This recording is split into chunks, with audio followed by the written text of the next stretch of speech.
O que você precisa saber para comprar um imóvel? Quais taxas você vai ter que pagar? Quais documentos solicitar? Eu sou Lauda Tomazini, seu corretor de imóveis, e segue nesse vídeo para tirar todas as suas dúvidas.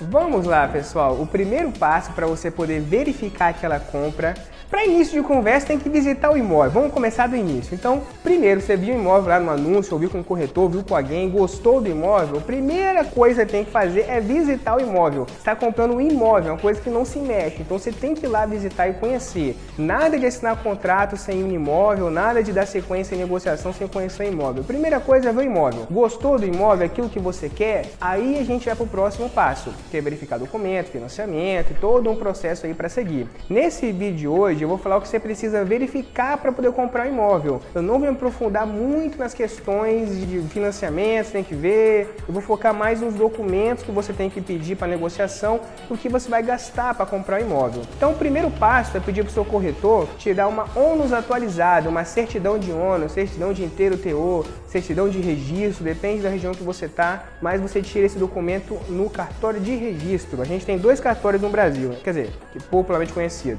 O cartório civil, que é onde você reconhece sua firma lá e faz sua certidão de casamento e tal, e o cartório de registro, que é onde você registra o seu imóvel. Então você vai no cartório de registro da sua cidade, da cidade que você viu o imóvel, e vai pedir uma certidão atualizada, ou pede para o corretor fazer isso, que às vezes é mais rápido, faz online e consegue te dar esse documento. Nessa certidão você vai ter aquela primeira sensação de que a coisa vai dar certo. Quando você pega a certidão de matrícula, tá tudo averbado, tudo certinho, a pessoa que te mostrou o imóvel é realmente o dono que está matriculado naquela certidão, é o proprietário do imóvel, você vai ver que as coisas estão batendo, então a gente consegue dar sequência. Mas, pô, se o cara que era dono da casa se chama João e no registro lá de imóvel o nome é Maria, tem uma coisa diferente, uma coisa que não está batendo.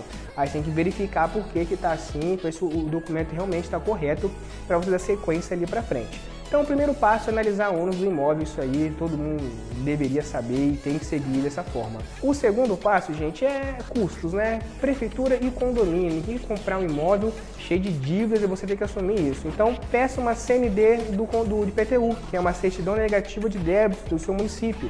O IPTU é atrelado ao município, então você vai na prefeitura, pede uma CND, pede seu corretor para fazer isso. Aí você tem um documento com a CND, você tá show de bola ali, não tem dívida de IPTU. No condomínio é a mesma coisa, você vai no condomínio ou pede seu corretor para te apresentar uma CND de condomínio e aparece uma certidão negativa de débito que não tem dívida no condomínio e aí você pode dar sequência. Então esses três documentos eliminam aí 99,9% dos futuros problemas que você poderia ter. A matrícula, você saber realmente quem é o imóvel e da negociação como é que tá. Prefeitura, não tem nenhuma dívida e condomínio também não. Então isso aí você elimina bastante coisa. Lauder, tem outras coisas que eu preciso verificar? Tem outras CNDs, outras certidões? Tem, gente. Tem certidão pra caramba. Se você for tirar toda a CND possível, você vai tirar 30 documentos aí para você fazer essa transação. Porém, se tratando de um negócio de imóvel, se tratando de uma transação de imóveis, a matrícula do imóvel, caso o vendedor tenha algum problema, já vai estar penhorado ali na própria ônus do imóvel. Então, você tirando a ônus do imóvel, você já consegue tirar bastante coisa.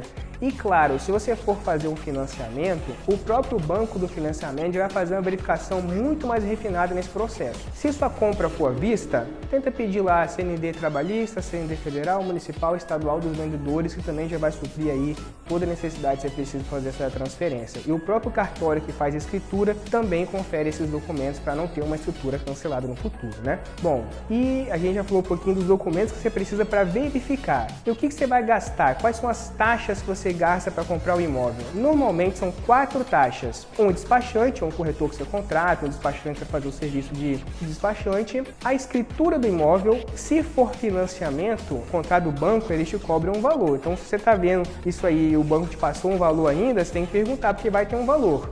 Isso varia bastante de banco para banco. Eles chamam de taxa de engenharia ou taxa de contrato bancário. Depende do banco que você vai financiar. Varia aí de 700 a 4 mil reais, dependendo da categoria. Essa escritura, se for financiamento. Se for uma escritura à vista, tem uma tabela do cartório que você tem que seguir com os valores, mas resumindo, imóveis acima de 220 mil mil, hoje em 2023 está na faixa de uns 8 ou 9 mil reais essa escritura. Então a escritura à vista ela é um pouco mais cara do que a de financiamento, tá? Já fica a dica aí para vocês. O ITBI depende do estado. Aqui no estado do Espírito Santo você paga 2% do valor do imóvel. Então se o imóvel é 100 mil você paga 2, se o imóvel é 200 mil você paga 4. Então já falamos de 3 taxas aí, só para a gente gravar. A despachadoria, depende do seu despachante, a escritura do banco ou a escritura à vista, que é no cartório, e o ITBI, que é o Imposto de Transação de Bens Imobiliários, você paga para a prefeitura. É um presentinho que a prefeitura te dá para você comprar um imóvel, você paga aí 2% dele para a prefeitura. E, por fim, o registro. O registro, ele é exatamente você fazendo a sua averbação da escritura lá naquela matrícula que a gente tirou no início, lembra a certidão de ônus? Então, a gente pega a escritura e faz uma averbação naquela matrícula, dizendo quem são os novos donos do imóvel. E aí você conclui o seu processo. Esse registro, hoje, em 2023, ele está em torno de R$ 5.500 para imóveis acima de 220 mil.